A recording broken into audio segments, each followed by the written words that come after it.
आघात. लेखिका प्रिया उंबरकर. वाचक स्वर सिद्धी गायकर.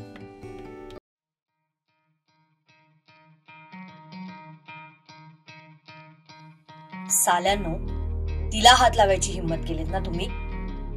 नाही तुमचे तेच हात तुमच्याच गळ्यात बांधले ना तर शिवराज पाटील नाव लावणार नाही. असं म्हणत तो त्या अंधाऱ्या रस्त्यातून एक एक पाऊल पुढे टाकू लागला. मध्येच त्याच्या पायाला काहीतरी लागलं.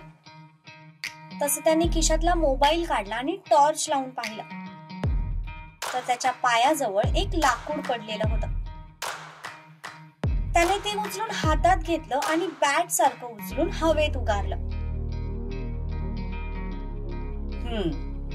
मजबूत आहे, तुटणार नाही लवकर. तुटली तरी समोर त्याची हाडं तुटतील. तो त्या लाकडाकडे बघून म्हणाला आणि त्याने ते लाकूड एखादी गदा खांद्यावर ठेवावी तसं खांद्यावर ठेवलं आणि तो परत पुढे चालू लागला.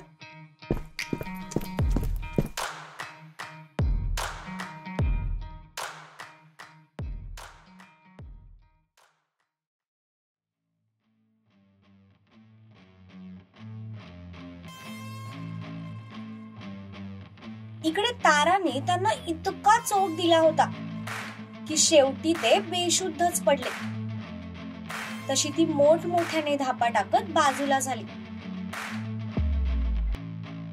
आले होते माझा MMS बनवणारे. नाही आता सगळ्यांचे MMS बनवून प्रत्येक चॅनलवर टेलिकास्ट केले ना तर तारा शिंदे नाव लावणार नाही. ती उलट्या हाताने कपाळावरचा घाम पुसत म्हणाली. तिने आजूबाजूला नजर फिरवून पाहिलं तर बाजूच्या टेबलवर तिला एक पाण्याचा जग झाकून ठेवलेला दिसला. तशी ती चालत तिथे गेली आणि घटाघटा करत अर्धा जग संपवला. तिचा घसा कोरडा पडला होता. पाणी पिल्यानंतर तिला थोडं बरं वाटलं. तारा, हे दोघच होते म्हणून तू मॅनेज करू शकलीस, पण बाहेरचं एकटीने मॅनेज करणं तुला शक्य नाही. कदाचित त्या लोकांनी अजून माणसं बोलवली असण्याची शक्यता नाकारता येत नाही. त्यामुळे उगीच नसतं धाडस करायला जाऊ नकोस. काहीही करून दादू सोबत कॉन्टॅक्ट करायला हवा. पण झोपेचं नाटक करण्याच्या नादात या लोकांनी मला कुठे आणले ते सुद्धा मी पाहिलं नाही. त्याला फोन करून तरी काय सांगू? मी कुठे आहे मलाच या जागेबद्दल काही माहित नाही. ती आता स्वतःशीच विचार करू लागली. थोडा विचार केल्यानंतर तिच्या डोक्यात एक भन्नाट कल्पना आली. तशी ती स्वतःवरच खुश झाली. येस, हा प्लॅन कदाचित वर्क करेल, पण त्यासाठी मला या दोघांना कुठेतरी लपवणं गरजेचं आहे. ती स्वतःशीच म्हणाली आणि त्यांना कुठे लपवता येईल यासाठी शोधाशोध करू लागली. तिला बेड खाली रिकामी जागा दिसली तशी ती खुश झाली. तिने लगेच एकेकाला ओढून त्या बेड खाली लोटलं आणि व्यवस्थित बेडशीट कडेने पसरवलं जेणेकरून ते दोघं दिसणार नाहीत. तारा, युअर जीनियस. उगीचच MBAच्या नादाला लागलीस. तू खरं तर दादू सारखं पोलीस फोर्स जॉईन करायला हवी होतीस. तिने स्वतःच्या स्टॉपला नसलेली कॉलर उडवत म्हटलं. नंतर ती हळूच दरवाजाजवळ गेली आणि तिने दाराची कडी काढून बाहेर डोकावून पाहिलं तर समोर एक मोकळा कॉरिडॉर होता. ते म्हणायला फक्त बाहेरून एक बंद कारखाना होता, पण त्या लोकांनी आतमध्ये जणू काही आलिशान हॉटेल तयार केलं होतं जिथे काही रूम्स पण होत्या. ते सगळं बघून तर ती चक्रावलीच. तारा, ही लोक काही साधी सुधी दिसत नाहीत. यांचे हात खूप वरपर्यंत पोचलेले दिसत आहेत. बट डोंट वरी, तू हिम्मत नको हरू. आज तो या कर जाएंगे या फिर मर जाएंगे. ती पुन्हा स्वतःला हिम्मत देत म्हणाली. तितक्यात तिला समोरून 2 माणसं त्याच रूमच्या दिशेने येताना दिसली. तशी ती दाराआड लपली. त्यांना येताना बघून ती स्वतःशीच खुनशी हसली आणि परत बेडवर येऊन झोपली. ते दोघं त्या रूम मध्ये आले तर त्यांनी पाहिलं की त्यांची माणसं तर तिथे नाहीच आहेत. ती एकटीच बेडवर झोपलेली आहे. अरे, ये आतिफ किधर गया? त्यातला एक माणूस म्हणाला. सलीमने त्या दोघांना सगळं रेडी झालंय की नाही ते बघायला पाठवलं होतं. हाँ यार, वो तो इधर नहीं है. जाने दे, हमें जो बोला गया है वो करते. असं म्हणत त्या दोघांनी सगळ्या लाईट्स व्यवस्थित आहेत की नाही ते चेक केलं आणि नंतर कॅमेरेज ऑन केले. ते बाहेर जाणारच होते तसं त्यातल्या एकाचं लक्ष तिच्याकडे गेलं. तर ती शांतपणे झोपलेली होती. ते दोघे तिच्याजवळ जातच होते तितक्यात ताराने शुद्धीवर येण्याचं नाटक केलं आणि ती डोक्याला हात लावून उठून बसली.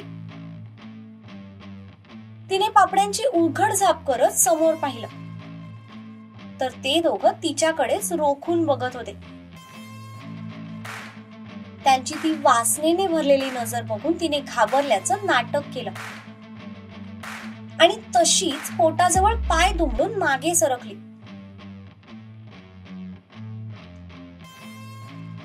कोण आहात तुम्ही आणि मला का इथे आणलंय? ती म्हणाली. रिलॅक्स जाने मन, तुला ना इथे एका खास कामासाठी आणलंय. आता तर तू हिरोईन होणार आहेस. तशी ती घाबरली. म्हणजे फक्त घाबरण्याची ऍक्टिंग केली कारण तिला त्यांना तसंच भासवायचं होतं. नाही नाही, प्लीज असं काही करू नका. मी कोणाला तोंड दाखवायच्या लायकीची राहणार नाही. ती दोन्ही हात छातीशी कवटाळून म्हणाली. खूप हसू येतंय ना? नाही, तुमचेच दात तुमच्याच घशात घातले ना तर बघाच. ती त्या दोघांना बघून मनातच म्हणाली.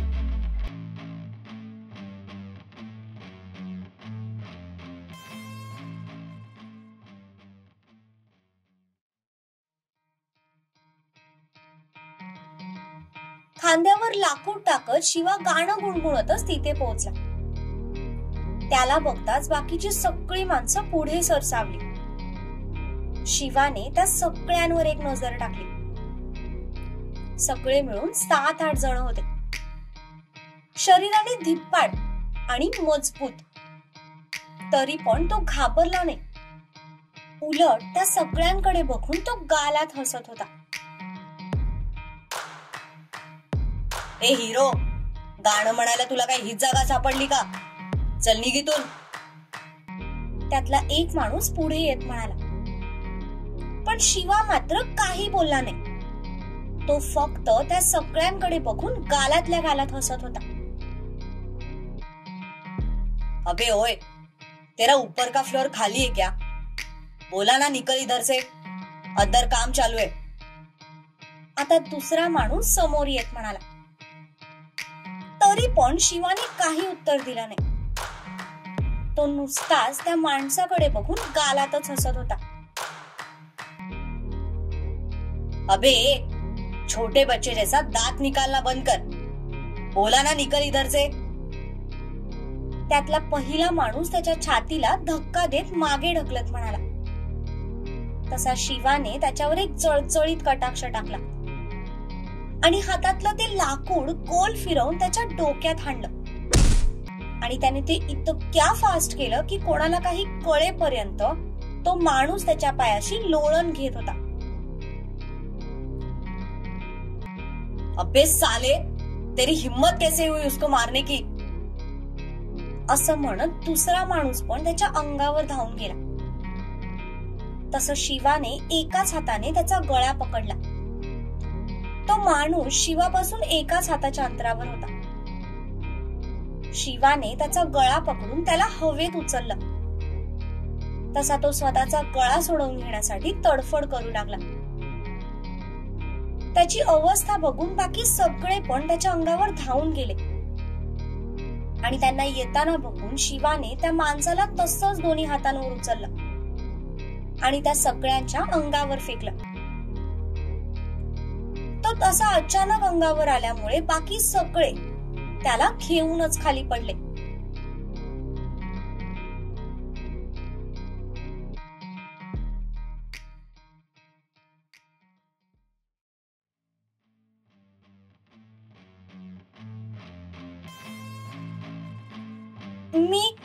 मला जाऊ द्या प्लीज, असं म्हणत तारा बेडच्या त्या बाजूला सरकली. तिची घाबरलेली अवस्था बघून त्या लोकांना अजून मजा येऊ लागली. तसे ते तिला घाबरवण्यासाठी पुढे सरसावले. त्याच संधीचा फायदा घेत ती पटकन बेडवरून खाली उतरली आणि वाऱ्याच्या वेगाने दारातून बाहेर पळून गेली. अबे पकड़ उसको, भाई को पता चला ना तो वो हमें जिंदा नहीं छोड़ेंगे, असं म्हणत ते तिला पकडायसाठी पाठीमागे पळाले. ती पुढे पळत होती आणि ते दोघे जण तिच्या पाठी पळत होते. मध्येच तिला खाली जाणाऱ्या पायऱ्या दिसल्या. तशी ती भरभर पायऱ्या उतरून खाली आली. खाली ओपन स्पेस होता आणि तिथेच सलीम आणि त्याचा एक अजून साथीदार दोघे दारू पीत बसले होते. त्याच्याच आजूबाजूला अजून 4-5 माणसं होती. तिचा आवाज येताच त्यांनी वरती पाहिलं. तिला शुद्धीवर आलेलं बघून आता त्याच्या चेहऱ्यावर खुनशी हास्य आलं, कारण कारखान्याचं मेन शटर तर बंदच होतं. त्यामुळे ती कितीही पळाली तरी तिथून बाहेर जाऊ शकत नाही याची त्यांना खात्री होती. उलट ते आता तिचं घाबरणं एन्जॉय करत होते. त्यातून त्यांना एक आत्मिक समाधान मिळत होतं.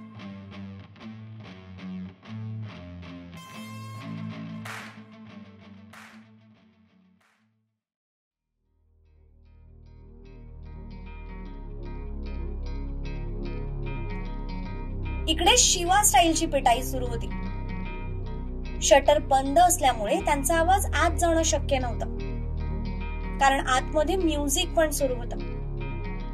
म्युझिक एन्जॉय करत ते दारू पीत बसले होते.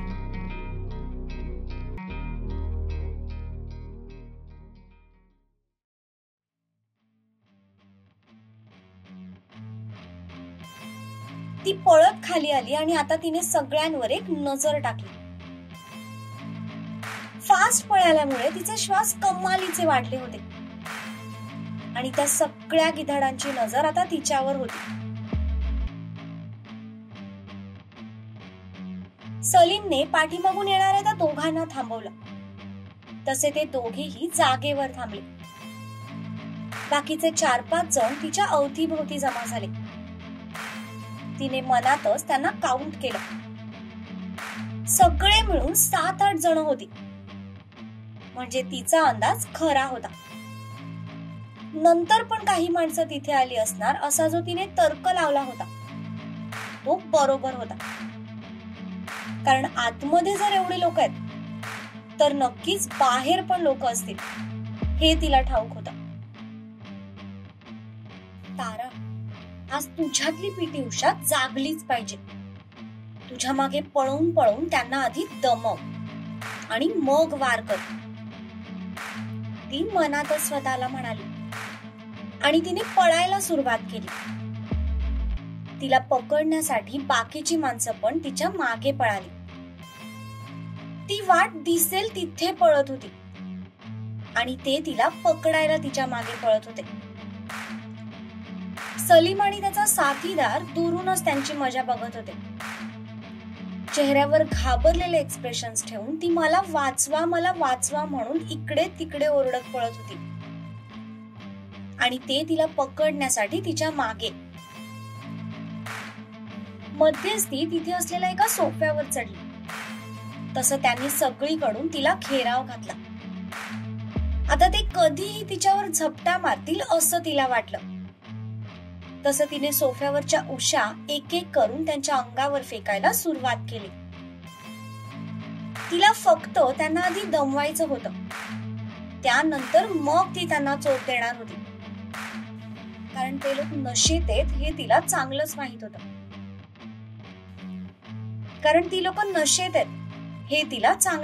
होतं. पण त्यांचं शरीर बघता नशेत सुद्धा ते तिला भारी पडू शकतात याची तिला कल्पना होती. म्हणूनच त्यांची ताकद कमी करण्यासाठी ती त्यांना पळवत होती. त्यातल्या एकाने पाठीमागून तिचा हात पकडला आणि जवळजवळ खेचतच तिला सोफ्यावरून खाली उतरवलं. हे बघा, तुम्हाला हे सगळं खूप महागात पडेल. बऱ्या पोलाने मला जाऊ द्या, नाहीतर माझा भाऊ तुम्हाला सोडणार नाही.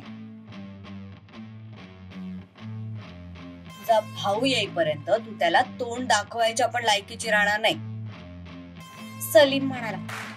आणि सगळे त्याच्याकडे बघू लागले. आणि त्याचाच फायदा घेऊन तिने जोरात हाताचं कोपर बाजूच्या माणसाला मारलं आणि त्याच्या तावडीतून सुटून ती परत पळू लागली. तसे ते सगळे पुन्हा तिला पकडायला धावले.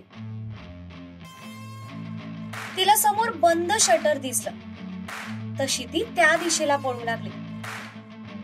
ती मागे बघून पुढे पळत होती. तितक्यात शटर उघडण्याचा जोरात आवाज आला. शिवाने जोर लावून ते शटर उघडलं.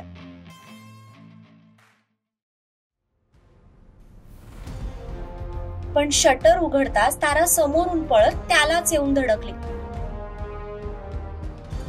तिला समोर पाहता त्याच्या जीवात जीव आला. पळून पळून ती पण दमली होती, घामाघूम झाली होती. तिला व्यवस्थित पाहून तो रिलॅक्स झाला. भावनेच्या भरात त्याने तिला गच्च मिठी मारली. ती पण त्याला समोर बघून शॉक झाली होती. आधी तर ती भांबावली होती, पण तो खरंच आपल्या समोर उभा आहे याची जाणीव होताच तिने त्याला गच्च मिठी मारली.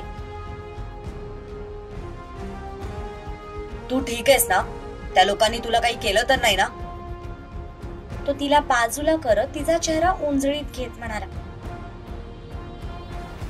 मी ठीक आहे, पण तुम्ही इथे काय करताय? तिने त्याचं तिथे असणं एक्सपेक्टच केलं नव्हतं.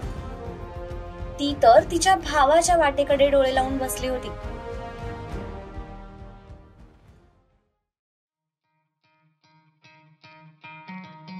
काय नाही, घरात बसून खूप बोर झालो होतो ना, म्हणून म्हटलं चला बाहेरून थोडे पाय मोकळे करून येऊया. आजूबाजूला छान जंगल आहे आणि या बंद कारखान्यात मी तुझ्या सोबत कॅन्डल लाईट डिनर करायला आलोय. मस्त आहे ना आयडिया? त्याने तिच्याकडे बघून उत्तर दिलं. तशी ती भानावर आली आणि त्याचं उत्तर ऐकून आता तिला भयंकर राग आला. ही काय वेळ आहे का मस्करीची? मग हे तुला कळायला पाहिजे ना, इथे प्रसंग काय आणि तुझं चाललंय काय? तुम्ही इथे माझ्याशी भांडायला आलात? ए हॅलो, काय चाललंय हे सगळं? त्या 4-5 जणांमधला एक माणूस पुढे येत म्हणाला. ए तू गप्पा बस रे, इथे नवरा बायको बोलतायत दिसतंय ना तुला, मग तुझं काय मध्ये मध्ये? शिवा म्हणाला. एक्सक्यूज मी, आपण नवरा बायको कधी झालो? आता जरी झालो नसलो तरी भविष्यात होणारच आहोत ना. लग्नासाठी प्रेम असणं गरजेचं असतं. कोण म्हणाल तुला की माझं तुझ्यावर प्रेम नाही? तुमचं माझ्यावर प्रेम आहे? नाही, मी ना इथे टाइमपास करायला आलोय. माझ्याकडे आज करण्यासारखं काहीच नव्हतं ना, म्हणून मी मूर्खासारखा तुला शोधत इथपर्यंत आलोय. तो स्वतःच्या केसातून हात फिरवत म्हणाला. बाकी सगळे जण हा सगळा काय ड्रामा चालू आहे अशा अर्थाने त्या दोघांकडे बघत होते. आणि त्या सगळ्यांना इग्नोर करून यांचं वेगळंच काहीतरी सुरू होतं. तुम्हाला सरळ प्रश्नाची सरळ उत्तर देतच येत नाहीत का? सरळ उत्तर, मी माणूसच वाकडाय हे पहिल्यापासून माहितीये ना तुला, मग कशाला माझ्याकडून सरळ उत्तराची अपेक्षा करतेस? होय रोड रोमिओ, काय चालू आहे हे सगळं? आणि तू आतमध्ये कसा आला? आता सलीम तिथे येत म्हणाला. आता हा कोण झेंडू? शिवा म्हणाला. हाच आहे तो ज्याने मला किडनॅप करून इथे आणायला सांगितलं आणि माझ्यावर रेप करून माझा MMS बनवणार होते हे सगळे जण. हे झिंगूर, ती बोलते ते खरंय का? तू तिचा रेप करणार होतास? शिवा सलीम भाईकडे बघून म्हणाला. करणार होतो नाही, करणार आहे. तू इथपर्यंत आलायस तर खरा, पण इथून जिवंत जाणार नाहीयेस. हा पोरगा इथून जिवंत जाता कामा नये. सलीम त्याच्या माणसांना ऑर्डर देत म्हणाला. तसे सगळे शिवाला मारण्यासाठी त्याच्या अंगावर धावून गेले. ए थांब! शिवा खूप जोरात ओरडला. तसे ते जागेवर थांबले. दोन मोठी माणसं बोलत असताना मध्ये पडायचं नसतं. एवढी साधी गोष्ट कळत नाही तुम्हाला? आधी आमचं बोलणं पूर्ण होऊ द्या. हा, तर नाव काय तुझं? शिवा आता सलीम समोर उभा राहत म्हणाला. सलीम भाई. त्याने पण शिवाच्या डोळ्यात डोळे घालून उत्तर दिलं. हे बघ कलमवाली बाई, शिवा म्हणाला. सलीम भाई. सलीम त्याला करेक्ट करत म्हणाला. हा जे काही असेल ते. अरे आधी जरा स्वतःकडे बघ. रस काढलेल्या उसासारखा दिसतोयस तू. आणि तुला हिचा रेप करायचाय? झेपणार आहे का तुला ती? तिने एक लात मारली ना तर 2 उड्या खाऊन भिंतीवर जाऊन आपटशील. हे बघ भावा, माझ्यापेक्षा तू वयाने मोठा आहेस म्हणून चांगला सल्ला देतोय. माझ्या भाईच्या ओळखीतले एक चांगले डॉक्टर आहेत. ते कुपोषित शरीरावर इलाज करतात. तुला हवा असेल तर मी तुला त्यांचा नंबर देऊ शकतो. शिवा म्हणाला. हा माणूस खरंच वेडा आहे. तारा डोक्याला हात लावत मनातच म्हणाली. अबे सस्ते हीरो, मेरे बॉडी पे मत जा. मेरा एक हाथ पड़ेगा ना तो तू जिंदा नहीं बचेगा. और ये सब डायलॉग बाजी ना किसी और को जाके सुनाना. ये लड़की तो आज मेरी होकर रहेगी. सलीम ताराकडे खूप घाणेरड्या नजरेने बघत म्हणाला. तसं शिवाने कपाळावर 2 बोटं घासली. त्याला सध्या भयंकर राग येत होता, पण तो कसा स्वतःला कंट्रोल करत होता हे फक्त त्यालाच माहित होतं. अच्छा, चल ठीक आहे. तू पण इथेच आहेस आणि मी पण इथेच आहे. तू फक्त तिला हात लावून दाखव. आणि हे माझं तुला ओपन चॅलेंज आहे. शिवा सलीमच्या डोळ्यात डोळे घालून म्हणाला. ऐसा क्या? चल ठीक है, तेरी आखरी ख्वाहिश भी अब भी पूरी कर देता हूं. असं म्हणत सलीम शिवाच्या दंडाला धक्का देत त्याच्या पाठी उभ्या असलेल्या ताराकडे गेला. हे बघ, मला हात लावायचा नाही, नाहीतर माझा हिरो तुला सोडणार नाही. तू अजून त्याला ओळखला नाहीयेस. 1 नंबरचा सनकी येतो. त्याचं डोकं जर सटकलं ना तर तुझ्या चितेला अग्नी द्यायला तो एकही माणूस जिवंत सोडणार नाही. हिरो कोण आहे तुझा हिरो? तुम्ही?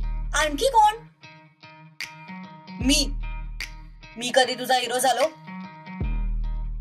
थोड्या वेळापूर्वीच तुम्ही आपल्याला नवरा बायको डिक्लेअर केलं ना, ते तुम्हाला चाललं.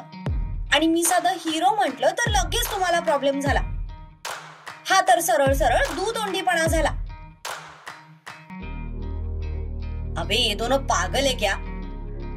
सलीम त्या दोघांकडे वैतागून बघत म्हणाला, हाँ, हम दोनों पागल हैं, एक दूसरे के प्यार में। तेरे को कोई प्रॉब्लम है क्या? शिवा तारा आणि सलीमच्या मध्ये उभा राहत म्हणाला. पण त्याचं उत्तर ऐकून तारा पुन्हा शॉक झाली. तुम्ही काय बोलताय? तुमचं तुम्हाला तरी कळतंय ना? तारा म्हणाली, ए तुम लोग क्या उनकी तरफ देख रहे हो? पकडो उन्हें. सलीमचा साथीदार म्हणाला, ए तुम्ही थांबा रे 2 मिनिटं. एकतर हा माणूस मनातलं कधी बोलत नाही आणि कधी नव्हे ते आज बोलतोय. त्यात तुमचं काय आहे मध्ये मध्ये? हा, तर काय बोलत होता तुम्ही? तुमचं प्रेम आहे माझ्यावर? नाही, असंच टाइमपास करतोय तुझ्यासोबत. गप्पा मारायला टॉपिक नाहीये ना, म्हणून म्हटलं सध्या याच टॉपिकवर गप्पा माराव्यात. शिव, सरळ प्रश्न विचारलाय ना मी, मग सरळ प्रश्नाचं सरळ उत्तर द्या ना.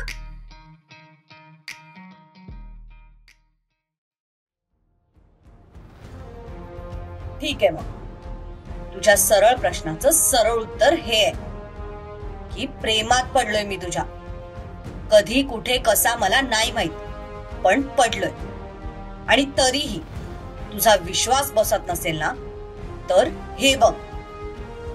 असं म्हणत शिवाने रागातच हाताची मूठ आवळली आणि मागे फिरून सलीमच्या एक जोरदार कानफाटात मारली. मगाशी ताराने त्याच्याबद्दल जे काही सांगितलं होतं, तेव्हापासून त्याचे हात त्याला मारायला शिवशिवत होते. तिच्याबद्दल असा विचार करणाऱ्याला तो खरंच जिवंत सोडणार होता का? त्याचा वार सहन न झाल्याने सलीम तसाच लडखडत खाली पडला. आधीच तो नशेत धूत होता. त्यात शिवाने इतकी जबरदस्त त्याच्या कानामागे मारली होती की तो शिवाचा वार सहनच करू शकला नाही. पण त्याने सलीमला मारताच बाकी सगळे त्याच्या अंगावर धावून गेले. तुमच्यात तर तिच्यावर नजर टाकायची हिम्मत तरी कशी केली तुम्ही? असं म्हणत शिवाने एकेकाला लाथा बुक्क्यांनी तुडवायला सुरुवात केली.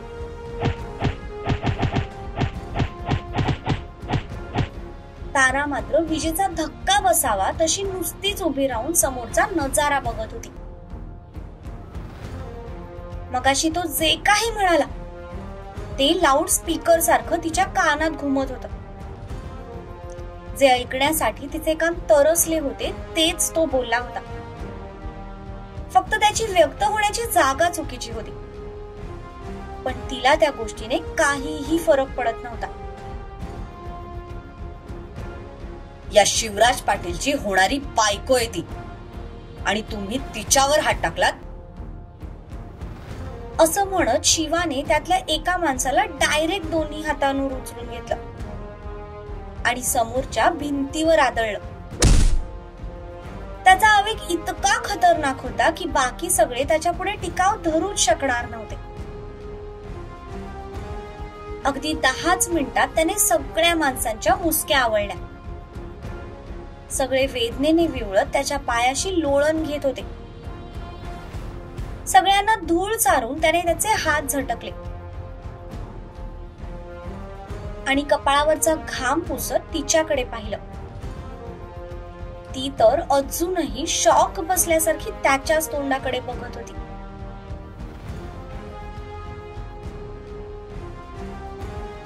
आता तू काय तोंडाकडे बघतेस माझ्या? दिलं ना मी कन्फेशन, मग मला मिठी कोण मारणार?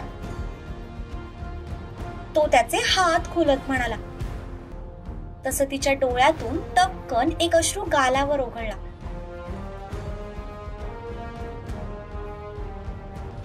ओठांवर भली मोठी स्माईल आली. ती पळतच त्याच्या दिशेने निघाली आणि स्वतःचा पूर्ण भार त्याच्या अंगावर झोकून दिला. ती डायरेक्ट अंगावर आल्यामुळे त्याचा तोल गेला आणि तो तिला घेऊनच खाली जमिनीवर पडला.